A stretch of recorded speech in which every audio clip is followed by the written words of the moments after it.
हाँ जी, नमस्ते। तो आज हम करेंगे रचना प्रबोध हिंदी व्याकरण, जो कि सबसे ऑथेंटिक बुक है।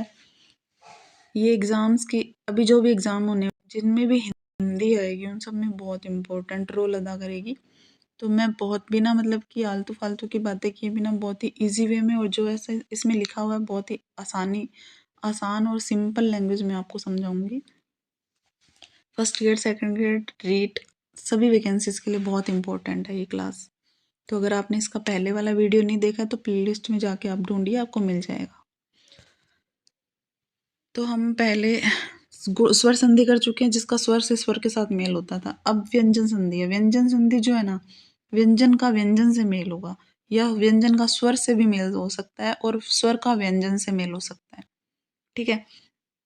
तो अब ये क्या कह रहा है कि व्यंजन संधि में एक व्यंजन का दूसरे व्यंजन से या फिर स्वर से मेल होने पर दोनों मिलने वाली ध्वनियों में विकार उत्पन्न होगा। कोई ना कोई विकार उत्पन्न होगा। इस विकार के उत्पन्न होने से जो संधि होगी, तो वहां पे कौन सी संधि होगी? वहां व्यंजन संधि होगी। व्यंजन संधि के कुछ नियम होते हैं। वो नियम इस तरह से है। देखो, आपने वर्णमाला तो सबको आती है, नहीं आती है तो भैया सीख के आना। वर्णमाला के 5 वर्ग होते हैं, कचट तप। तो कै वर्ग जो होता है ना, उसमें भी 5 वर्ण होते हैं, जैसे कै, ख, ग, घ, अंग, है ना। च वर्ग में च, छ, ज, छ ये हैं। ट वर्ग में ट, ठ, ड, डन है। तो ये हम छोटी क्लासेस में पढ़ते ही आए हैं। त वर्ग में त, थ, द, दन है। प वर्ग में प, फ, ब, भ में। तो ये देखो, अभी क्या कह रहा है कि ये जो कै, च, ट, त, प है ना, इसके बाद में किसी भी वर्ग का अगर तीसरा या चौथा वर्ग आए, वर्ण आए, ठीक है, या फिर येरे लेवे आ जाए, या फिर कोई भी स्वर आ जाए, तो क्या होगा? जो ये जो कैचट है है ना, ये अपने ही वर्ग के तीसरे वाले पार्ट में, तीसरे वर्ण में चेंज हो जाएंगे। जैसे जो कै होगा ना, वो गे बन जाएगा। च जो होगा, क्योंकि देखो कै गे कैसे बनेगा? कै, ख, गे, घ, अंग, अगला अंग होता है। तो देखो, पहला, दूसरा, तीसरा, इस तीसरे वाले में चेंज हो जाएगा। कै क्या क्या बन जाएगा? गे। ऐसे ही देखें कि च वर्ग है, तो च, छ, ज और झ, और लास्ट होता है इ। ठीक है। तो अब पहला, दूसरा, तीसरा, च किस में बदलेगा? तीसरे में। ऐसे ही ट, ठ, ड, डन है, तो ट किस में बदलेगा? ड में। त किस, त, थ, द, दन है, त, थ, द, तो द में बदल जाएगा। और प किस में बदलेगा? ब में। प, फ, ब। ठीक है। तो इस तरह से ये तीसरे वाले अक्षर में कन्वर्ट हो जाएंगे, तीसरे वर्ण में कन्वर्ट हो जाएंगे।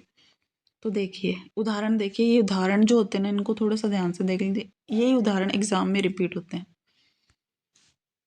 वाक प्लस ईश। अब इसने कहा था कि कोई भी स्वर भी आ सकता है। अगर यहाँ पे ये स्वर आ गया तो हम कै तो निकाल लेंगे, क्योंकि कै खुद आधा है, कै के अंदर ए नहीं है, इसके नीचे हलंत लगा है, मतलब कि ये आधा है। तो इसमें से निकालेंगे तो ये कै ही निकलेगा। कै निकल गया। ठीक है। फिर ई निकल गया। अब इसका नियम क्या कहता है? संधि का पहला नियम ये कहता है, व्यंजन संधि का पहला नियम ये कहता है कि कै अपने तीसरे वर्ग में, तीसरे वर्ण में बदल जाएगा। तीसरा वर्ण क्या होता है? कै का, कै। तो यहाँ क्या बन जाएगा? कै। ठीक है। और कै में ई जुड़ गया तो क्या बन जाएगा? गी। तो ये क्या कह रहा है? वाक प्लस ईश, तो क्या बनेगा? वागीश। समझ गए? फिर ये है दिक। दिक प्लस गज। अब कै जो है, कै देख लो आप, बस कै को तीसरे, कै के बाद में चाहे ये स्वर है, चाहे कोई व्यंजन है, कोई भी व्यंजन है, तीसरा व्यंजन आया ना, तीसरा या चौथा कोई भी व्यंजन होगा, ग होगा या घ होगा। तीसरा चौथा व्यंजन ग और घ दो में से है। ठीक है। इन दोनों में से जो भी व्यंजन होगा तो ये अपने कै किस में बदल जाएगा? अपने तीसरे व्यंजन में बदल जाएगा। तीसरा व्यंजन इसका कौन है? ग। ठीक है। अब आप ये देखो, दिक प्लस गज, दिग्गज। वाक प्लस, अब ये जो है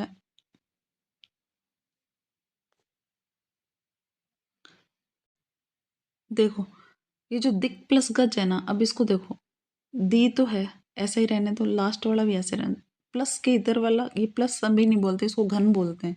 इस घन के इधर वाला और इधर वाला, इन दोनों को देखेंगे तो जो आधा क्या है वो हम यहाँ पे लिख लेंगे, और इस गे को भी हम यहाँ लिख लेंगे।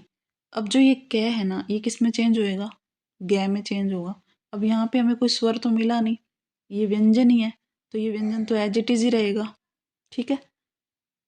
और ये जो कै है ये आधा कै था, क्योंकि इसके नीचे हलंत लगा हुआ है, तो ये आधे गे में चेंज हो जाएगा, ठीक है। ये हमारा हो गया, इसकी संधि हो गई यहाँ पे। इसकी संधि में हमें क्या मिला, आधा गे और पूरा गे। अब ये क्या है, दी, तो हम दी लिख देंगे यहाँ पे। और ये क्या है लास्ट वाला, जय, तो हम यहाँ लिख देंगे जय। दिग्गज आ गया ना, दिग्गज। ये ऐसे ही होते हैं, बहुत इजी है, कोई टेंशन नहीं है। वाक प्लस दान, वाकदान। क्या किस में बदल गया, गे में, ठीक। सत प्लस वाणी, तय किस में बदलेगा, दै में, तो स के बाद में क्या आ जाएगा, द। सद प्लस वाणी, सदवाणी। अच प्लस अथ, अब देखो ये वाला देखो, जो अच है ना, अच प्लस अंत, तो आधा च है, ठीक है। तो आधा च किस में चेंज होगा, च छ जय, आधे जय में चेंज होगा, ठीक है। आधे जय में चेंज हो गया। अब यहाँ पे हमें स्वर मिल रहा है, ए के ऊपर बिंदी लगी हुई है, अंत, तो हम इसको जय को पूरा कर सकते हैं। जय के ऊपर बिंदी हमारी रह जाएगी यहाँ पे, और ये ए यहाँ से उतार लेंगे, तय यहाँ से उतार लेंगे। अजंत, अप प्लस ईंधन, अबिंधन। तत् प्लस रूप, तद्रूप, ठीक है। देखो तय जो है द में चेंज हो गया, और द रू रे को ऊ की मात्रा लगी थी, तो ये जो है ये इसके द आधा है, ठीक है। यहाँ पे द आधा ही है, कहीं इसको पूरा मत समझ लेना। जब इसके पैर में रे लगा हुआ है तो मतलब ये द खुद आधा ही है, इसको ऐसे भी लिख सकते हैं, तद रूप, ठीक है। जगत प्लस आनंद, जगदानंद। द जो है द में चेंज हो जाएगा, ये बदल गया। शप प्लस द, पै को किस में बदलेंगे, बै में, ठीक है। और ये पै आधा ही है, आगे कोई ना स्वर है ना कुछ और है, ठीक है। तो क्या होगा, आधा ही रह जाएगा, तो शब्द हो जाएगा तैथ है द। तीसरा अक्षर है, तीसरा अक्षर आ सकता है, चौथा भी आ सकता है, तो द को द रखेंगे, इसीलिए ये चेंज होगा। यहाँ पे जब तीसरा अक्षर हो या चौथा अक्षर हो ना, तो ये बदल जाएगा। अब इसका दूसरा नियम क्या कहता है, व्यंजन संधि का। यदि वर्ग के पहले वर्ण अर्थात कै च ट त प के बाद न या मैं आए, ठीक है, न या मैं आए, तो कै च ट त प अपने वर्ग के पांचवें वर्ण में चेंज होएगा, ठीक। देखो मैं इस आपको पंचमी वर्ण भी पता होना चाहिए, कै ख गे घे अंग, छ छ जय झ ये पंचम वर्ण होते हैं। ट ठ ड ये पूरा होता है भाई, ढ अण ये भी पंचम वर्ण है। देखो 1 2 3 4 5, जो पांचवा वर्ण होता है वो पंचम वर्ण होता है। त थ द ध और न। अब ये जो वर्ण है ना, न या मैं आने से इनमें चेंज हो जाएंगे, ठीक है। यहाँ से यहाँ, ये दूसरा नियम है, ठीक है। कौन सा नियम है ये, दूसरा नियम है। पहले नियम में ये क्या चेंज हो रहे थे, तीसरा या चौथा वर्ग आने से, या स्वर्ग आने से, स्वर आने से, या फिर यरलव आने से, ये अपने तीसरे वर्ण में, तीसरे वर्ण में चेंज हो रहे थे। लेकिन अगर न या मैं आएगा तो न में चेंज हो जाएगा, मतलब कि इसके पंचम वर्ण में चेंज हो जाएंगे। देखिए वाक प्लस मय, वांगमय। देखो जो कै है इसमें से आधा कै निकाल लिया, प्लस मैं। अब संधि का नियम कहता है कि ये जो कै है वो किस में बदलेगा, ये अंग में बदलेगा, क क ग ग अंग, ठीक है। और ये कै आधा है तो हम आधा ही लेंगे, मैं है तो मैं को मैं ही लिख लेंगे। यहाँ पे क्या है ये, यहाँ पे क्या है वाह, तो क्या बन गया वांग्मय, सही है। षट प्लस मास षण्मास, जगत प्लस नाथ जगन्नाथ, अप प्लस मय अमय, ये याद रख लेना।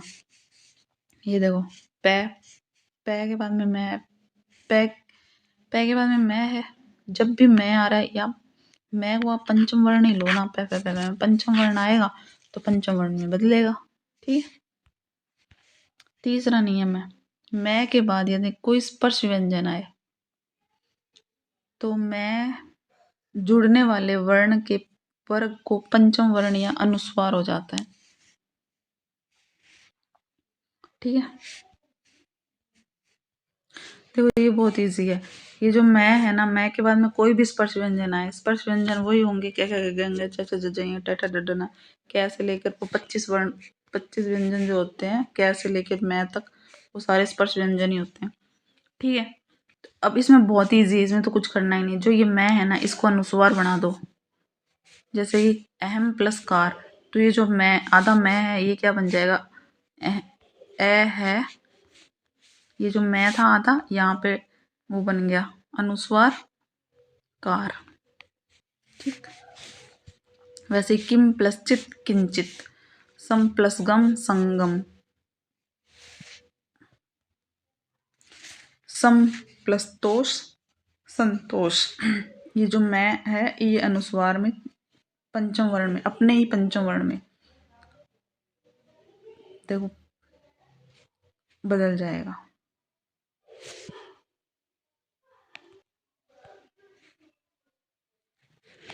फिर यदि मैं के बाद में यह रह ल वह, यह रह ल वह श है में से किसी भी वर्ण का मेल हो तो मैं के स्थान पर अनुस्वार लगेगा। देखो यदि अगर मैं दिया हुआ है ना, देखो आगे ना सम, सम के बाद में क्या है, चाहे यह है रह है ल व श है, य र ल व और श है स है, इनमें से कोई भी व्यंजन आएगा तो फिर ये वापस से किस में चेंज हो जाएगा, अनुस्वार में।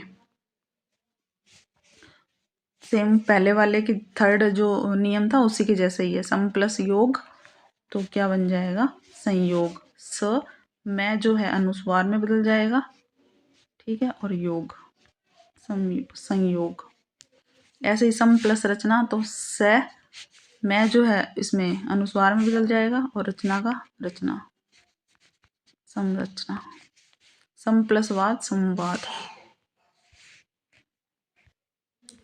ऐसे ही सम प्लस हार संहार, सेम है, ये जो मैं है ये अनुस्वार में बदल रहा बार बार। सम प्लस रक्षण संरक्षण, सम प्लस लगन संलग्न, सम प्लस वत संवत, सम प्लस सार संसार। यदि तय या द के बाद ल रहे, देखो तय या फिर द, जैसे उत या उद्दो, उसके बाद में ल लास या लेख आ जाएगा तो वो क्या हो जाएगा, ये ल में ही बदल जाएगा, तय जो है ल में बदल जाएगा, ये ल इसी ल में बदल जाएगा।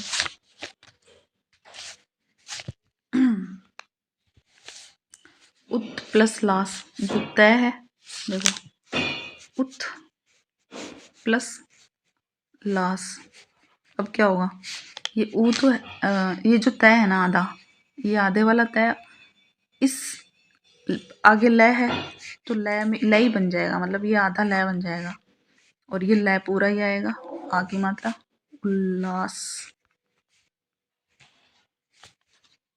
ठीक है। उत प्लस लेख उल्लेख, द जो है आधे ल में चेंज हो जाएगा। यदि तय या द के बाद में, तय या द के बाद में जय झ हो या तय या द या जय में बदल जाएगा, जैसे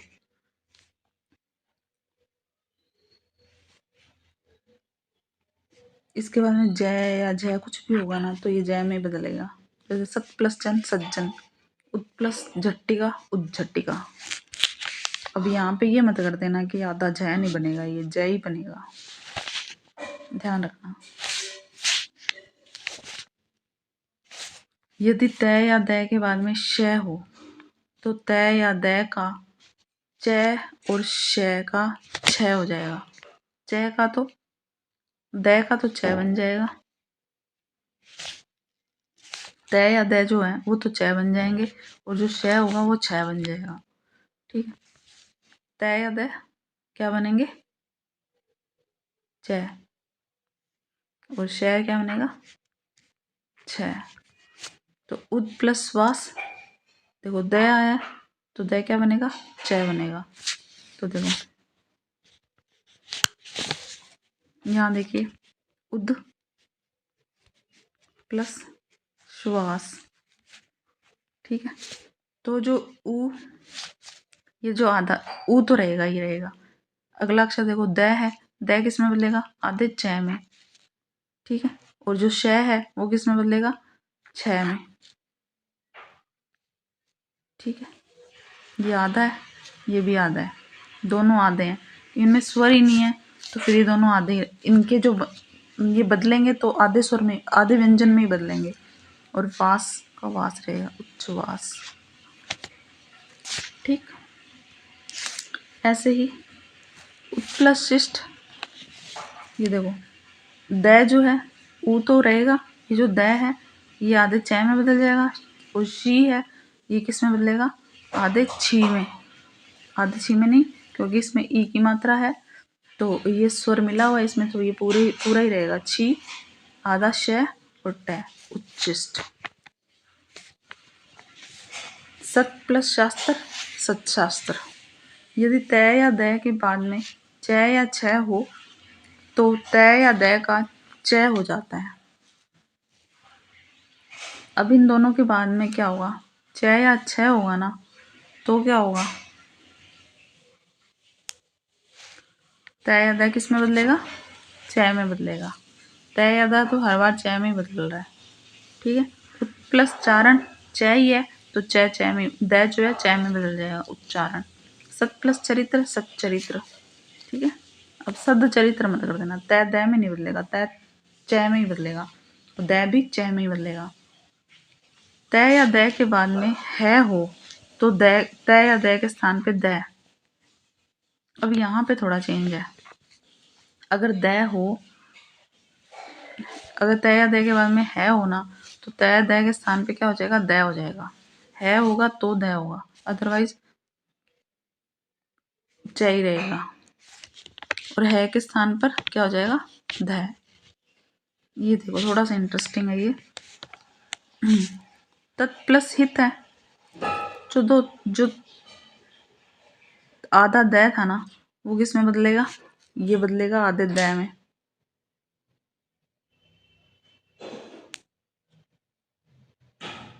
ठीक है, और जो इसने कहा कि है किस में बदल रहा है, ध में बदलेगा। ये देखो है किस में बदलेगा, है ध में, तो तद्धित में ऐसे बन जाएगा, तद्धित। ठीक है, अब जो है इसको ऐसे भी लिख सकते हैं और इसको ऐसे भी लिख सकते हैं। ये जो द है ये आधा है, हम यहाँ पे ध लिखेंगे और ऐसे लिख सकते हैं, तो इन दोनों में कोई अंतर नहीं है, सही है, एक सेम है ये।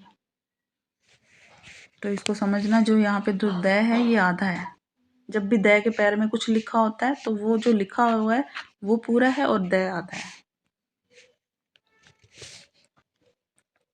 उद प्लस हार उधार। संस्कृत व्याकरण ग्रंथों में उद का प्रयोग श्रेष्ठ बताया है, जबकि हिंदी में उत का भी प्रयोग होता है। 10वां नियम है, जब पहले पद के अंत में स्वर हो और आगे के पद का पहला वर्ग जो है छ हो तो छ के स्थान पे क्या होगा, छ और छ बन जाएगा। अनु प्लस छेद है, अनुच्छेद हो जाता है। अनु तो रहेगा ही रहेगा, लेकिन यहाँ पे जो छ है ना तो इसके आगे छ और लग जाएगा, अनुच्छेद। बस इन दोनों के बीच में छ आता रहेगा, अगर छ लगाया तो छ के पहले छ आ जाएगा। परि प्लस छेद परिच्छेद। देखो परि और छेद, ये तो लिखना ही लिखना है। अब ये जो छह है ना, इसके साथ में छह हो रहेगा, परिच्छेद। आ प्लस छादन आच्छादन।